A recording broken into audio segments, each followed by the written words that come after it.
কারণ আমাদের আয়োজনে সর্বোচ্চ সহযোগিতা করেছেন তারা দুইজন।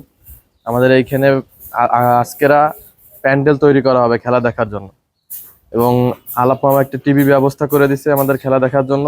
আর আমাদের অনেক ফ্যানরা এবং ছোট ছোট ভাইরা সবাই মিলে আমরা একত্রিতভাবে এই পতাকাগুলো তৈরি করছি এবং রাতে লাগাইছি। আমাদের অনেক ছোট ভাইরা আছে, তারা আমাদের অনেক সহযোগিতা করে। প্রত্যাশা প্রত্যেক বছরই আপনার প্রত্যেক বিশ্বকাপে আমাদের ভালো থাকে, ইচ্ছা থাকে যে আমরা চ্যাম্পিয়ন হব, ফাইনাল খেলবো, কিন্তু সব লাইভ বয় কিনে কল দাও টোল ফ্রি নম্বরে, আর এক নিঃশ্বাসে গোল বলে জিতে নাও ফিফা বিশ্বকাপ 2026 এক্সক্লুসিভ পুরস্কার। হয় না, কিন্তু এবার আমরা চেষ্টা বা আমাদের মনোবল আছে যে আমরা এবার ফাইনাল খেলবো এবং চ্যাম্পিয়ন হব।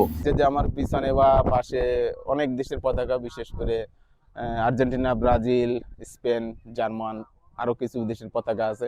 আমরা এই ব্রিজটি সাজিয়েছি মূলত আসন্ন ফুটবল বিশ্বকাপ কেন্দ্র করে।